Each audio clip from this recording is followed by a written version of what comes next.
Assalamualaikum warahmatullahi wabarakatuh. Perkenalkan, nama saya Anita Mardiana Angelina dengan NIM 111811274, kelas MA Konsentrasi MSDM 18A2, jurusan Manajemen, Universitas Pelita Bangsa. Pada kesempatan kali ini saya akan memaparkan materi mengenai standar operasional prosedur atau yang biasa kita sebut sebagai SOP. Berikut adalah pengertian standar operasional prosedur. Standar operasional prosedur atau SOP adalah serangkaian instruksi tertulis yang dibakukan mengenai berbagai proses penyelenggaraan di unit, bagaimana dan kapan harus dilakukan, di mana dan oleh siapa dilakukan.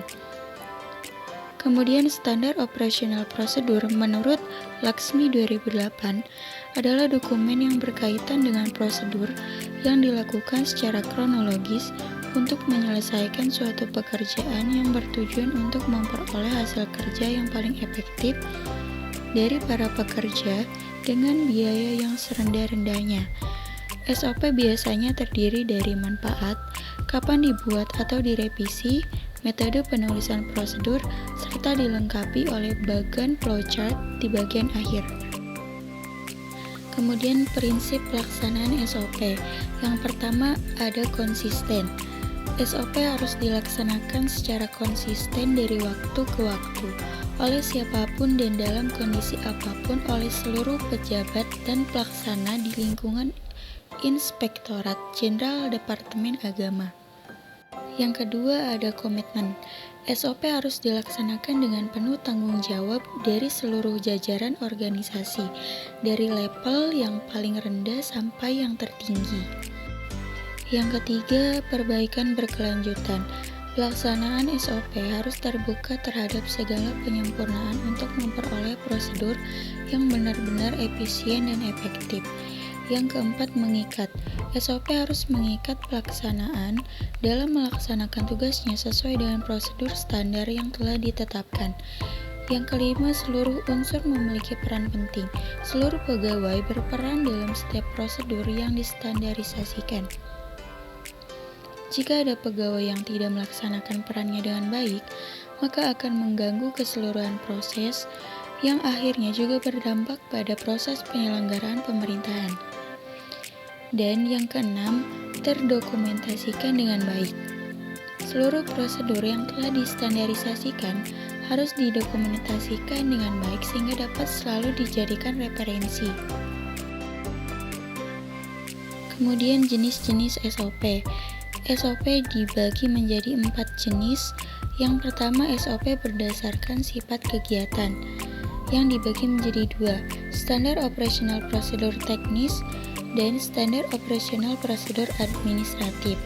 Yang kedua, SOP berdasarkan jenis kegiatan dibagi menjadi 2. Yang pertama, standar operasional prosedur spesifik. Yang kedua, standar operasional prosedur generik. Yang ketiga, SOP berdasarkan skala kegiatan yang dibagi menjadi 2. Yang pertama, SOP operasional prosedur mikro dan standar operasional prosedur makro. Yang keempat, SOP berdasarkan kelengkapan kegiatan yang dibagi menjadi 2. Yang pertama, standar operasional prosedur parsial dan yang kedua, standar operasional prosedur final. Selanjutnya, prinsip penyusunan SOP.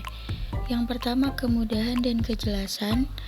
Prosedur-prosedur yang distandarkan harus dapat dengan mudah dimengerti dan diterapkan oleh semua aparatur, bahkan bagi seseorang yang sama sekali baru dalam pelaksanaan tugasnya.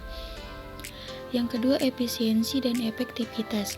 Prosedur-prosedur yang distandarkan harus merupakan prosedur yang paling efisien dan efektif dalam proses pelaksanaan tugas. Yang ketiga, keselarasan.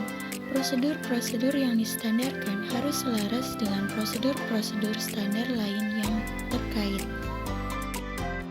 Yang keempat, keterukuran. Output dari prosedur-prosedur yang distandarkan mengandung standar kualitas atau mutu baku tertentu yang dapat diukur pencapaian keberhasilan. Yang kelima, dinamis. Prosedur-prosedur yang distandarkan harus dengan cepat dapat disesuaikan dengan kebutuhan peningkatan kualitas pelayanan yang berkembang dalam penyelenggaraan administrasi pemerintahan. Dan yang keenam, berorientasi pada pengguna atau pihak yang dilayani. Prosedur-prosedur yang distandarkan harus mempertimbangkan kebutuhan pengguna. Kemudian tujuan SOP. Yang pertama, setiap aktivitas dilakukan dengan variasi sekecil-kecilnya, walaupun dilakukan oleh orang yang berbeda-beda. Yang kedua, kita tidak tergantung kepada orang, namun membuat sistem yang bisa dijalankan oleh siapapun juga. Dan yang ketiga, SOP menjadi dasar untuk melakukan perbaikan terus-menerus. Demikian materi yang dapat saya sampaikan, kurang lebihnya mohon maaf. Wassalamualaikum warahmatullahi wabarakatuh.